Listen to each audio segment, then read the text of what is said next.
Yes, you're all welcome again to another edition of Book Chat. But this time, we're going to have a book chat with somebody I have known nearly all my life. He is a professor of comparative literature. I knew him when we were in a place called Ithaca is Gorgeous. And he was at Cornell University, but he's been a professor at University of Indiana in Bloomington. Professor Akin Adesokan's latest book is called South South. It's a novel, a work of fiction, and it came out with Paresia, the publishers, in May 2025. He has also recently published The Age of White Rulers from Bootcraft 2024, an English language translation of Isaac O. Delano, a classic Yoruba novel, Ayedayo Yibo, and Everything is Sampled, Print and Digital Mediations in African Arts and Letters by the Indiana University Press in 2023. His other books include the novel Roots in the Sky, the critical study, post-colonial artists and global aesthetics, as well as celebrating D.O. Fagoa, aspects of African and world literary history, a co-edited volume on the work of Daniel Fagoa, the pioneer Yoruba novelist. I don't know how much of all the things you have done that you want me to reel out to you, but I'm sure by the time we get into the nitty-gritty of the novel, which is South South, you will know that I have brought with me another important personality, another important writer. So, Professor Akin Adesokan, you're welcome to Book Chat. Well, thank you. Thank you. Good, Good good. to see you. Thanks. Yeah, Yeah. nice to see you The again. title of the novel, by the way, is South Side. Oh, South Not, Side, sorry. not And you South see, South. very good. Every time I look at it, my mind simply goes to in Chicago about South South. And somehow, but this is South Side. Side, yeah. And that is Actually, why, in Chicago, it's called South Side as well. oh, What you okay. are probably referring to is this more global kind of reference about cooperation between Between the the South South. so-called, yes. So when you say Yes, South South, you're yes. probably referring to this idea of India and West Africa and all of that, the so-called I get Sub-Saharan, you. and yeah. So, I get you. but there's a bit of that in the novel as well. These are the associations you make. But Yeah. the way we start this program is we always believe that every story has a background story. Did South Side choose you to write this novel, or you chose to write the novel? And what are the stories behind it that you want us to know? So tell us a little bit about the story that is described as a bold story of identity, power, and politics. What was the main spark for you that set you on the path of writing South Side? Okay, well, thank you. First, to do generally, if possible, describe the novel to you, and then I'll go to the story of how I came to write the novel. The Mm-hmm. novel is about an African writer called Abel Dankor, who had his career or has his career, since it's a novel, it's a living object, between the late 50s and the late 70s and the mid 70s. That's the span of the novel. So the real life of the novelist is around that period in terms of his of the events within the novel.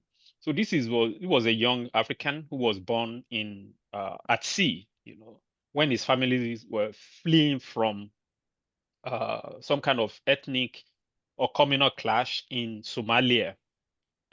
He was from an ethnicity called the Bantu, which I found out, and I would say, excuse me, in a moment how I found out about that ethnicity in Somalia, like a very marginal group in Somalia, historically at the bottom of the so-called pecking order in terms of ethnicity. This is a big problem in African society. There is hardly an African country that has only one single ethnicity.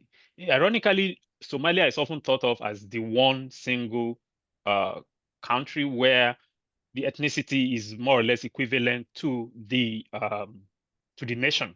But within Somalia, there are several other ethnicities, and the ones I'm interested in are called the Bantu, who were historically transported, or if you want, deported from southeastern Africa back in the 19th century, maybe early 19th century, by, they were essentially enslaved, just as some Africans were enslaved and transported to the New World, and others to the Arab world.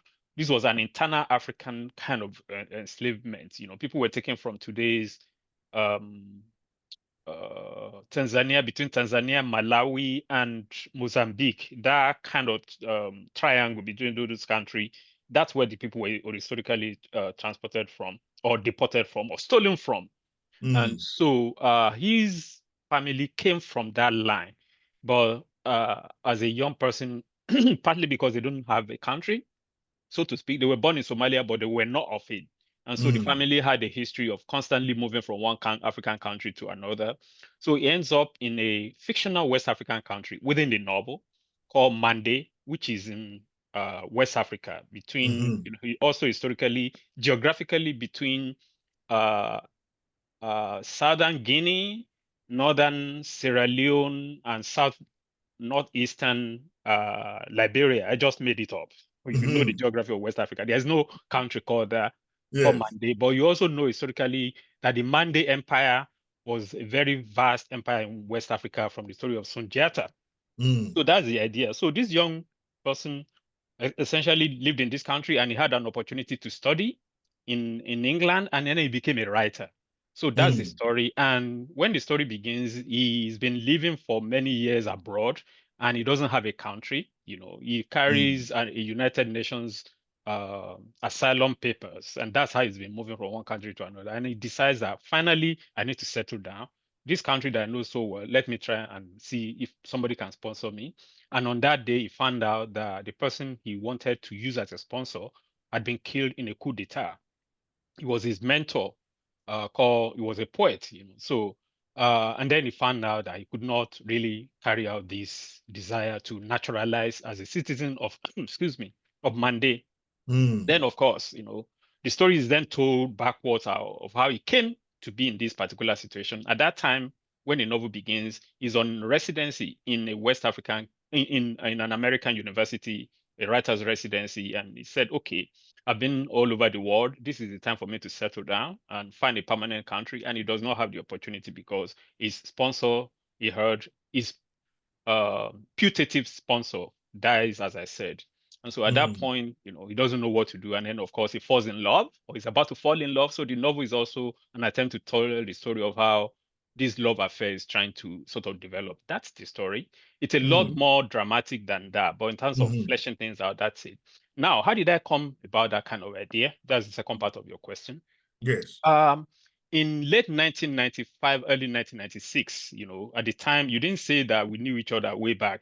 You said that we knew each other from Cornell, which was from 2000, 2001. We knew each other from maybe 1993 or 1992, way back in Nigeria, when you were in Ibadan. And I was working as a journalist, and I used to hang out in your apartment in Bodija. In any case, so around that time, this was late 1995, early 96, when Ken Saro-Wiwa and other Ogoni activists were executed through some kind of judicial, we call it judicial murder, rather than, because it was a kangaroo kind of court that tried and convicted them and then executed them in 1995, November 10, 1995. And I mean, you were in Nigeria at the time. We all were there, and we felt it as a personal loss. I felt it as a personal loss, not only because I knew Ken Saro-Wiwa, but also because, not only because I knew him as a writer that everybody sort of respected and felt was an injustice to kill a writer because of some kind of political opinion that he happened to hold. Uh, of course, but I also knew him personally. He actually at some point wanted me to work for him. And I used to visit his office at Juju Elegba then. But of course, I always knew that it was better for me to have my independence as a journalist than be a some kind of errand boy for a newsmaker like him, irrespective of the fact that I really liked him and I respected him and we got along very well. At the time, he was also the president of the Association of Nigerian Authors. So there were Mm. all levels of relationships between us. But at that time, I used to keep diaries, like notebooks. Mm. And I just thought, I think I was in Ife, must have been early 96. And I thought about things a lot at the time, and I would write things in my notebooks. And I basically was wondering, the question was, okay, Ken Saro-Wiwa and Mossop and other activists had drawn so much anger from the war up to the point that Nigeria was dismissed from the Commonwealth. Mm-hmm. Mandela refused to do certain things in order to punish Abacha and all of that. There was a great deal Mm. of outrage. People like Wole Mm. Soyinka were in exile and all of that. So everybody was upset. But I always had this fairly, if you want, not necessarily cynical, but a skeptical attitude towards a generally accepted reality. So I Mm. thought, okay, well, Ken Saro-Wiwa, Ogoni, and all of that, this was a miscarriage of justice. But there's always an element that most people didn't talk about, which was Mm. that part of the attraction for Ken Saro-Wiwa and Mossop was that they were part of what was called Unrepresented People's Okay. Organization, Yeah. UMPO. And I basically, from my own writerly kind of store of skepticism, began to think, okay, an unrepresented people. How about these people have oil? Mm. Niger Delta, Shell, Shell was Mm. the bad guy and all of that. And I said, okay, assuming Ogoni people didn't have oil, would there have been as much outrage as Mm. there has been in the case of Ken Saro-Wiwa? So I began to sort of imagine, what if there is such a group in a world where they don't have anything going for them? And then later, maybe a few years later, around 2005, 6, I read this short novel, or if you want, a long novel, big novel called What is the What? It's a book by the American writer Dave Eggers. Mm. It's an account, it's a personal account of one of the lost boys of Sudan, Okay. Deng Achag. If you, it's Mm. a big book. It's called Mm. What is the What? And in the book I read, I was teaching the book, and I basically read Achag, s- basically talking about the Bantu of Oh, I Somalia. see. I That see. things were tough for the lost boys of Sudan. These were boys who were walking all the way from some part of Sudan, or walking on foot to Kakuna in Uganda, on foot. Mm. Children, maybe Mm. teenagers. They were not even teenagers. They were like, young boys of 10, 11, 12, and some of Mm. them would be carried away by lions and eaten. But the Mm. boys said that it was even worse for the Bantu of Somalia than for these lost boys. So I then said, okay, this was the group I'd been thinking about. And then I began to say, okay, who are the Bantu? I mean, of course, Mm. as you know, Mm. African, autochthonous African, nativized Africans are often thought of as speaking so-called Bantu languages. Mhm. Okay, Mhm. that were all Bantu education and things like that. And but these were, I don't know whether there's a connection between that category of uh, um, indigenous or endogenous Africans and the Bantu of Sierra Leone. There's, excuse me, of Somalia. There probably is a bit of that. But I was more interested in this ethnicity, and it turned out that around the same time, I had a student whose parents were from Somalia. She was a student in one of my classes, and in the novel, I acknowledged her because she was the person who actually told me more about this group. Mm. She herself did not grew up in Somalia, but she was very interested in the country, and I think she went back a number of times. And she also put me in touch with her dad, Mm. who lived here. So that was how I began to know about the Bantu. And then, of course, as in everything else, you can read things up, you can look things up Yeah. online, and so Yeah. that's how I came about it. And so what I decided to do was to make this author, this writer, this protagonist, member of the Bantu. So on the one hand, you have a writer who is so worldly, who is very successful, very sharp, very well traveled, but also has this, if you want, monkey hanging behind him, which is that he Mm. had no state and Mhm. is from a history of displacement. And so those were the immediate context for the novel. Mm. One final point, if I may add, was also that when I was thinking about a writer to model Abel Dankor on, I thought you may know this name may come over to you, may occur to you. There was a Nigerian writer that most of us don't talk about these days, that most people perhaps don't even know about. His name is Edward Babatunde Horatio Jones. Have you heard Hmm. that name before? I think so. I think so. Okay. Yes. Okay. So Um, this was, yes.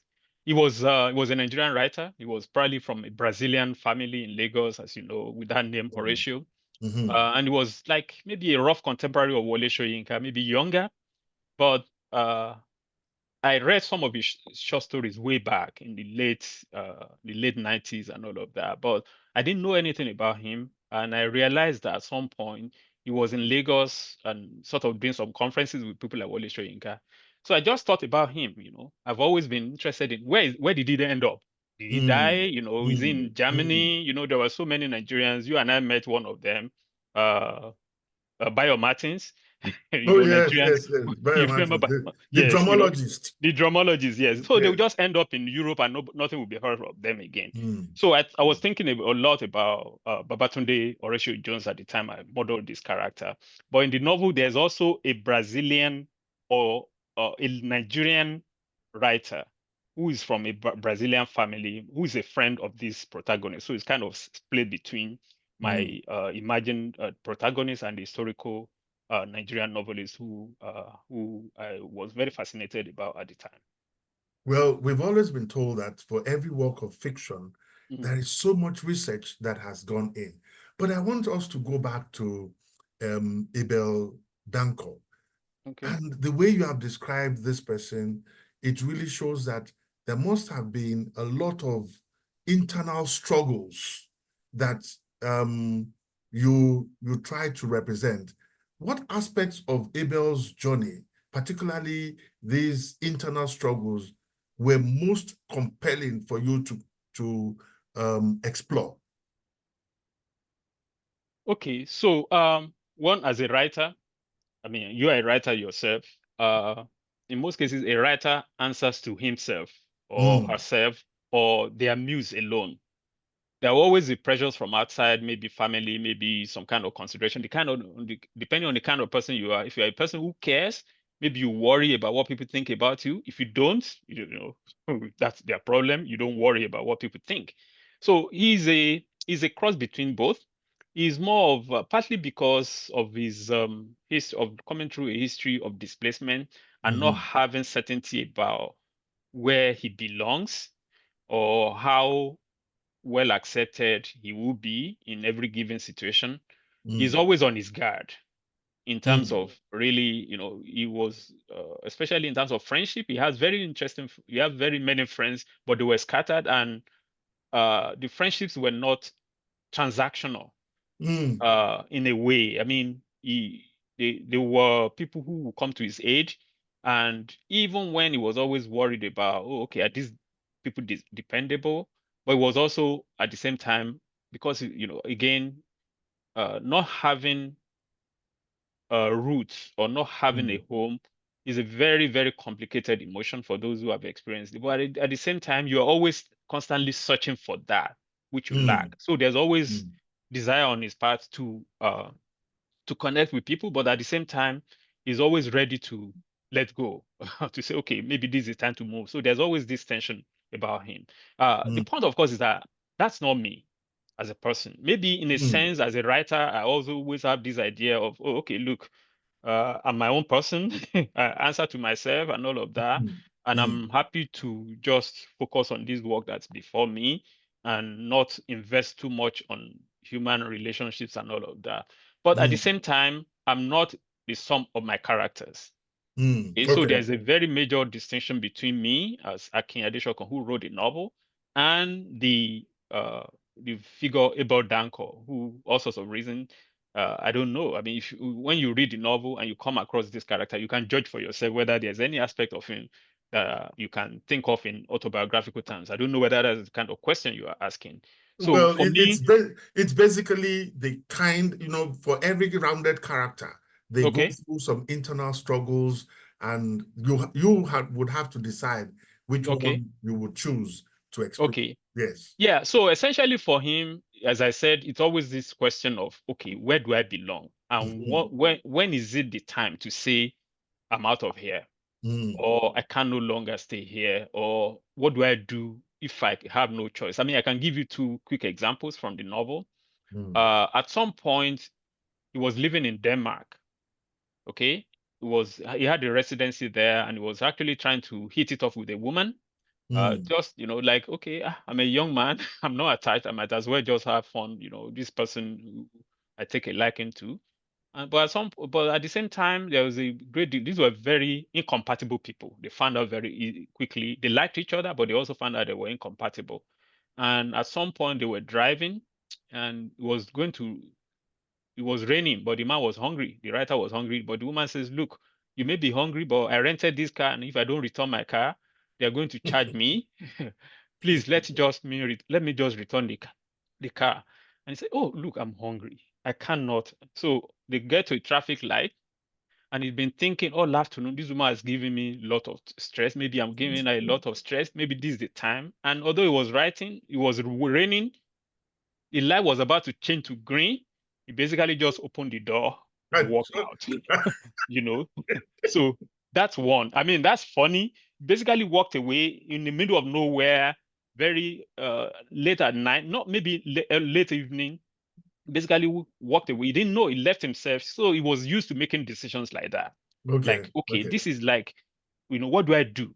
I'm about to enter a problem here. If I don't take this hard decision now, and he took it and he faced the consequences. Of course, it was a lighter thing because subsequently he found another car to take him, and then it was the rest of the evening went very well for him. That's it. So that's one example. The other example of Yeah. him actually deciding thing on the spot was a few years before when he was trying to settle down in as a teacher in Mande, the country where he knew the best. His lover then was a woman that I really felt that he was going to settle down with. But Hmm. then there were ethnic tensions, like between Ife and Modakeke or Tutsi and Hutu kind of And the thing hood. in Mm. this country. And the the the girlfriend's family was caught up in this. And he looked at everything and he said, wait, this was exactly how it happened with my family when I was a child. This is the moment for me to beat it. Of course, it Mm. was too late because the woman got sick and he had to spend the next few months trying to take care of her. Eventually, she passed away. And then he said, Oh. okay, this was it. So, what I'm trying to say is that Mm. this is somebody who is at the one moment trying to settle down to find some kind of grounding, but at the same time, in every situation, is being shown that look, maybe this is the moment. So he's more disposed to walking away. He's better Mm. disposed to walking away, but also the idea is, and he says it that his desire has always been to settle down. But at the same time, when you want to settle down, you have to say, okay, is this the home for me? Can I take this for granted? So he's always hovering between this. He's a very decisive person, Okay. and so he has this constant conflict because he wants to belong, but at the same time, he finds that in every situation when he chooses to, there's always something that reminds him of what he needs to walk away from. I think I know a few human beings who fits this kind of description. But Okay. Akin, Yes. let's not let's not go into that. Okay. You deal with some very heavy themes, Okay. especially the internal migration and belonging within the African continent. What Mm, do you hope readers will take away regarding the complexities of finding home? Because yes, he wanted to find a home where he could have a family. Also, he mm, wanted to find a home as in a country, as in a yeah. nation that he could Mm, call his own. You mm. know, in in this fractured world, as Sarah Mayanki notes, Mayinka. Mayinka Yes. in the blog. So Okay. tell us a little bit about how you manage these heavy themes. And I can see that you're also infusing a little bit of humor into it. Tell us a little bit about that. Okay. Yeah, it's a novel, it's a story. And again, uh, because it's a story, it's woven around an individual, and that's Abel Dankor. So, in a sense, it could be read as his biography. In fact, there's Mm, some kind of it's like what critics call roman à clef. That is a novel, a story with a key. So towards the end, you actually see that when you read it very carefully, you actually see that the entire novel is at least an attempt by him to tell his own personal story, but as a non-fiction work that he's trying to do. So there's a bit of that. Now, when I say it's a story, I mean that although these what we call heavy themes are there, I do not present them in a frontal manner. The idea was to use this individual as an attempt to explore that. And that's because when you see an individual, when you see me or you see Kole or you see somebody, you we take for granted that yes, okay, yeah, maybe I'm American, I'm Nigerian, I'm Yoruba, I'm Hausa, so we take those identities, whether they are based on race or ethnicity or religion or economic status, we take them for granted. We don't often question them. And I want to tell a story where things that we all take for granted, like I have a country, in Nigeria, there are people in Nigeria who don't have passports, who actually do not even know that they are Nigerians. They know they are Nigerians to the extent that they are in that place, but then there are also those for whom that kind of certainty does not exist, but who are actually more privileged than the poor people in a particular country. So what I'm trying to do with the story is to play up that kind of uncertainty and have this protagonist, this individual, this Abel Dankor, who is like the epitome of social adjustment. When you see him, he's self-possessed. You see him, he looks very well, he dresses very well, he speaks very well, he's very good at learning languages. Like if he lives in a place for 2 months, he will be able to hold conversation in that language. So he's a very well-adjusted person. But at the same time, you know, there is a great deal about him that's uncertain, that until you actually explore that, you wouldn't know that this is a man who doesn't even have a passport. The passport that he has does not belong to any particular country. And I guess what I'm trying to say is that we take these things for granted. We think that, yes, once I have a passport, once I have a nationality, then I know who can speak for me and who cannot, I know who can speak for me and who I can speak for. But now, I mean, when you look around you today, in Prague, in Florida, everywhere, people are being deported Yeah. just like that, to Venezuela, to Yemen. People from Uganda have been deported to Sudan. Sudan is at war. I mean, that kind of uncertainty is what I try to make the grounding principle of the life of this individual, irrespective of the fact that on the surface of it, he's a very successful novelist. He has his book, he's, like a representative African author in this particular sense. And what can be more privileged than a writer who lives in Birmingham? Today he's in Birmingham, another day he's in Seattle. So fairly well traveled, very cosmopolitan. But at the end of the day, there's this other aspect of his life that is very unsure.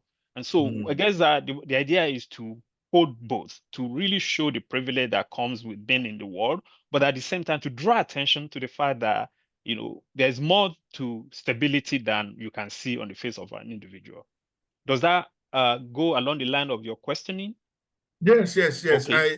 That's exactly what I was trying to pursue, because the next Okay. character I want to bring up, because you didn't mention the names, and no spoilers. Don't tell us all the story, but I Okay. want to bring up Valeria. Um, Abel's encounter with Valeria seemed to Okay. be a pivotal moment. I don't know which of the two, because you've already established that he had two lovers, and Okay. I don't know which of them is Valeria, but Neither of them. um, eh? Neither of them. Neither of them. Okay. Yeah. So, but there is a Valeria in the story. There Now, is, yes. could you just tell us the pivotal moments in his life? Can you elaborate on her role in his journey and what her character represents in the larger context of Okay. South Side? I have to Okay. say that slowly. That's right. So you don't say South Side again. Yes. Yeah. So it's a very interesting question, and she's a very relevant character, especially in terms of this idea of the role that she plays in his life or the kind of uh, situations that have shaped him. She's neither of the two women that I've talked about earlier. Okay. She's not. In fact, she's the one that you see at the beginning of the novel. But the novel is told backwards. Okay. Okay.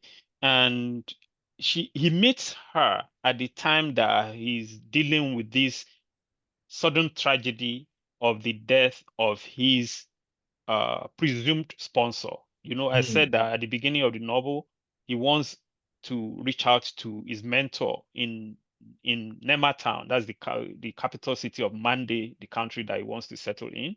And then he finds out by reading a newspaper account on the same day that this man has been killed in a coup d'etat and all of that because he was caught in some kind of crossfire of the coup. I mean, just sometimes somebody just walk in the way of stray bullet and then he Hmm. got killed. It's a bit more complicated than that. But in any case, he found out that that option of him wanting somebody to sponsor him to become a citizen in Monday has disappeared. And then as he basically walks around thinking, ruin his fate, so to speak, he encounters this woman in a cafe and they started talking.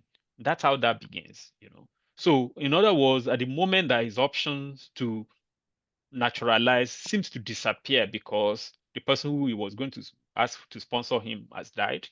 He also has this opportunity to meet someone, and then that story begins. She disappears and then she appears again. And towards the end of the novel, again, I don't want to say too much because I want people to Hmm. actually read this.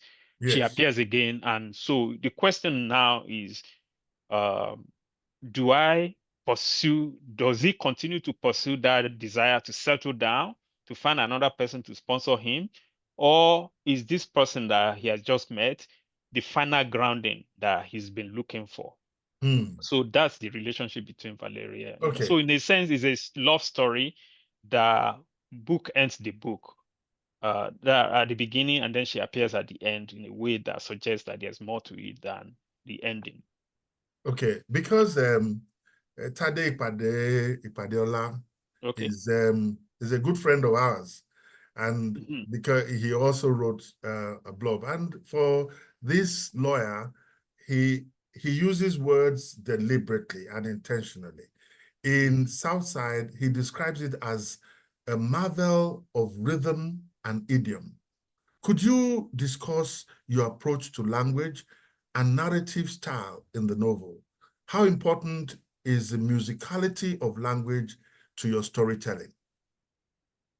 Okay, yeah, well, that's a very tricky question in the sense that, on the one hand, the novel is I don't want to say autobiographical, but it's told around this person, Abel Dankor, and in fact, again, one of his girlfriends, he has several, because he's always walking away, or they're always about to break his heart, and the idea is that okay, before my heart is broken, I might as well just go. And one of them says that Abel Dankor tells the story about his life as if everything that happens around him is for his own purpose. It's Mm, like he's the lead actor in all the drama that sort of occurs around him. Excuse me. yeah, that takes drinking water, So actually. yeah, Yes. well, it does. Yeah. So I guess what I'm trying to say is that this is a novel that's essentially an account of a life. Mm, Okay, a life by told from the point of view of an I. Almost everything that happens in the novel is present there, but at the same time, he's writing as a writer. Okay, so this is not somebody who is just saying, I wake up today, I go to the bathroom, I go leave bathroom, I go to work. He will say things. He is very, because he's a writer and because he's trying to record his story with as much uh, responsibility as possible. All the senses are alive. mm, Sense of smell, touch, everything. Like on a given passage, you see that everything is there. And he mm. jokes a lot. He's always, sort of hanging out with people and then they'll be joking, like they'll be going forever, like the way we used to do, like, how do you call it? We'll be trading wits, so to speak. So Okay. there's a great Mm, deal of that in it. mm, And I don't think for all of that, I mean, the diction is high. The diction, it's written at a very high diction, but it's also not a it's also not a how do I put it? I'm looking for the right It's word. not too dense a work that No, yeah, it's not too one cannot dense, and it's penetrate not. it. I'm actually looking for a particular word, to suggest narcissism. It's not Mm. solipsistic. That's Okay, what I'm looking for. It's not a okay. solipsistic novel. It's Mhm. always it's always alive to, irrespective of the fact that everything is told from his point of view, that he's the central figure in the story. He's always conscious uh about the vulnerability of every given situation. In fact, for a very long time in the novel, he could not write.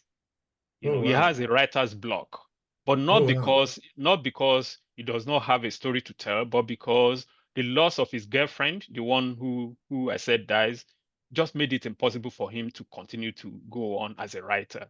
So there's Mm. always that moment of vulnerability. So in a very, very many ways, it's a very, I mean, again, it's a literary novel.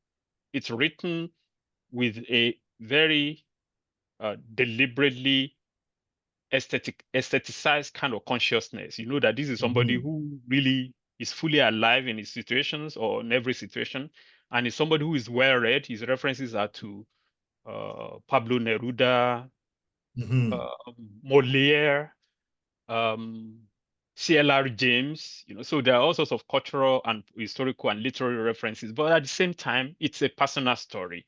Okay. And, again, I don't know that we should judge a book by its cover. I think we should judge a book by what the reader brings to it.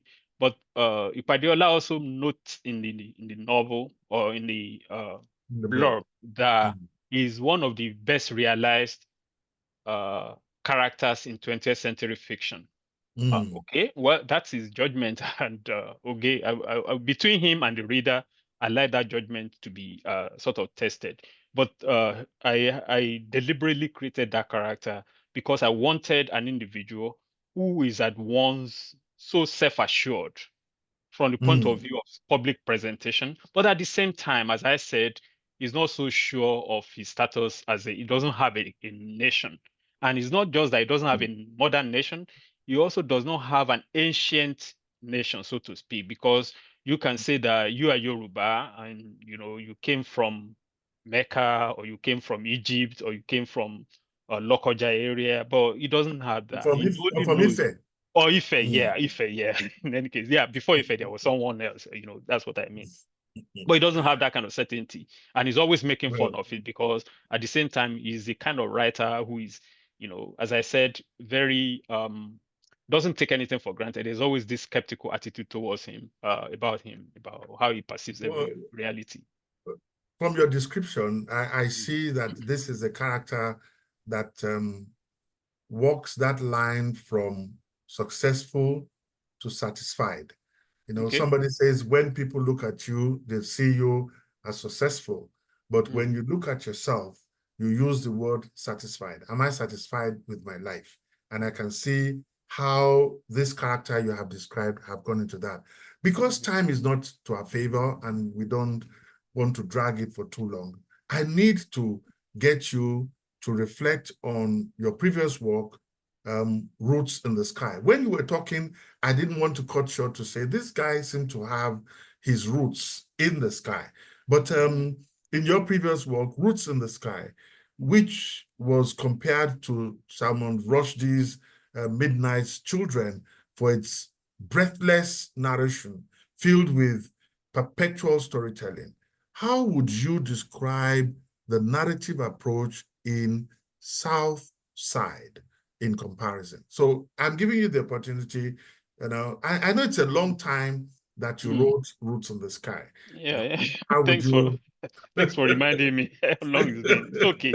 Yeah. Anyway, yeah, well, of course, there's a lot in between, but and it's true in terms of the work that people actually see, it's a second novel, so to speak. It's a different kind of novel. I mean, there's a very interesting reference, and I'm actually gratified that most people notice it. There's a moment when Abel actually says that his family name means roots growing out of the sky. Oh, I see. Okay, it says that, but of course, that's my own, internal reference to Roots in the Sky. And some readers caught it and they say, okay, I mean, those who copy edited the novel, or those who have read it so far and who are responding to me just the way you are doing now, quickly catch on to that. But it's a different novel in the sense that this is a more worldly or a worldlier kind of novel. Roots in the Sky is also about a young person. The main protagonist, the protagonist of Roots in the Sky, also has a history of family dispossession. He doesn't know his father. Okay, he knows his grandfather by fame, but everything takes place in Lagos. Mm. Okay, so in terms of the spatial dimension, everything is within Lagos. The temporal dimension is vaster. It's like the 20th century from 1901 to maybe 1974. So the lifestyle that he embodies sort of uh, fits into the history of Nigeria in the 20th century, so to speak. So that's one thing. In this novel, it's a slightly different thing. The time frame is shorter. It's for about 2 decades between the late 50s or mid 50s and mid 70s. But the spatial dimension is vaster. So there's some kind of contrast there. Mm. Of course, the protagonist of Roots in the Sky is a much younger person. By the time it begins to tell a story. He was a 24-year-old person, and it tells the story also backwards about when he was born, about his father, his grandfather, his father, and things like that. So to that extent, there's a great deal of um, uh, difference between them. But what's common to both characters or both to both novels is this idea of displacement from the point of view of where they are and where they are coming from. Mm. Well, I just wanted to remind viewers that we're on book chat with Professor Akin Adesokan, and we're looking at his new offering in the market called South Side. Colly, remember that it's not South-South, it is South Side, and it was released in May. It's time to wrap it up. But there's something I always want to do with, especially those in the academy, when we write books, what message would you like some of your colleagues, first on the American continent, in North America, because you're aware of the curriculum and the various models that this book can fit into. And then you've also done your bit on the African continent. So I don't just want to assume that this book will fit in just literature. But are there aspects that you can help some of your colleagues to realize that this book can also serve in A, B, C, or whatever, So what do you think about that? Okay, yeah, I mean, again, in a sense, it's a story about migration. Mm-hmm. And that's a very hot topic, as you know. Yes. There are entire new courses in American universities, especially by scholars of so-called post-colonial literature, whether it's centered on the African continent or the post-colonial world at large. So to that extent, Southside is a fit novel for that. In fact, what it does is to bring a great deal of seriousness, a greater deal of seriousness to the story of migration. So it is not because migration is often thought of in terms of uh, moving from one place to another. But there's also in this story a place where you don't even have the opportunity to move from one place to another. Everything, both the one place and the other, are in perpetual motion. But Mm. what's constant is the idea of an individual trying to negotiate, to navigate the tension between home and homelessness.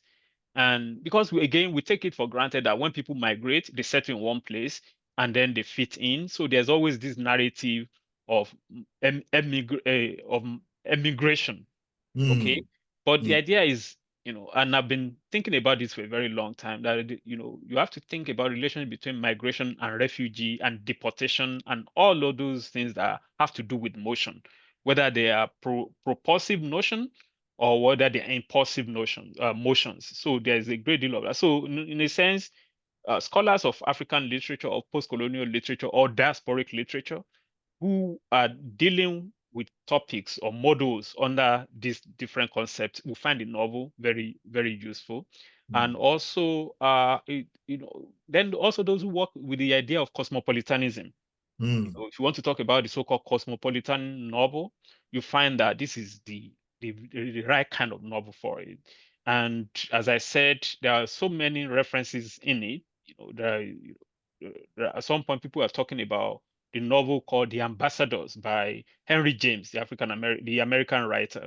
The references to Pablo Neruda, who wrote a book when he was in Ceylon, that's in today Burma. So there's a great deal of that worldliness in this novel. So what I'm trying to say is that, whether you are teaching world literature or whether you're teaching diasporic literature or whatever kind of category you find your curriculum or your teaching preferences to fit into, this would be a novel that sort of check all the boxes, so to speak. And so that really is what. And again, when I was writing, I didn't have this kind of these categories in mind. I was actually, as in everything else, I was interested in a more supple, a more interstitial kind of approach to a particular concept. So I was not interested in home and exile. I was interested in home and homelessness. Okay. Okay. Okay. And so there's always that dimension. And I think that I wanted that tension to be there. Well, everybody who knows me and know about our encounters, you know that both of us can talk till tomorrow comes. I do. There is a lot to say, and I have restrained myself in not jumping into this conversation. I wanted you to speak to our viewers to have a sense of the amount of work that has gone into this. It is not just something you wrote in a hurry. It's a lot has gone into it, and I hope that those who are watching this will be moved enough to get onto the nearest bookstore or onto Amazon or wherever the book can be found and get a copy. And once you have read the copy, you can always get back to me, and I would like to talk to readers of this book as well on Book Chat. Whatever you have to say about the book, just contact me, leave a message on YouTube, and I would get it, and I would get across to Akin. I would love to have a readers' parliament about this book and what it means to you, all the internal displacement, the instability that is happened in some parts of Africa that is reflected in this. I would like our readers to deliberate and reach back to me. Professor Akin Adesokan, it's been a lovely conversation talking to you about this new work, South Side. And I won't forget that it's South Side, and that's the name of the novel. Please go out there and look for a copy. So on that note, I would say thank you very much for finding time to talk to us, and hopefully the next book would happen, or maybe the translation of Ayedayo Yimbo might be the next thing we'll talk about. And I would like to bring you on to talk about the pain of translators, because there's a lot to be said in that. So on that note, I would like to say a big thank you, and hopefully more and more people will get copies of the book. Thank you very much, Akin. Thank you so much, Kole, and I appreciate your giving me time to do this, and I hope your readers find this to be interesting and engaging enough for them to go ahead and buy the book. And thank you, everyone, and I hope, thank you. All right.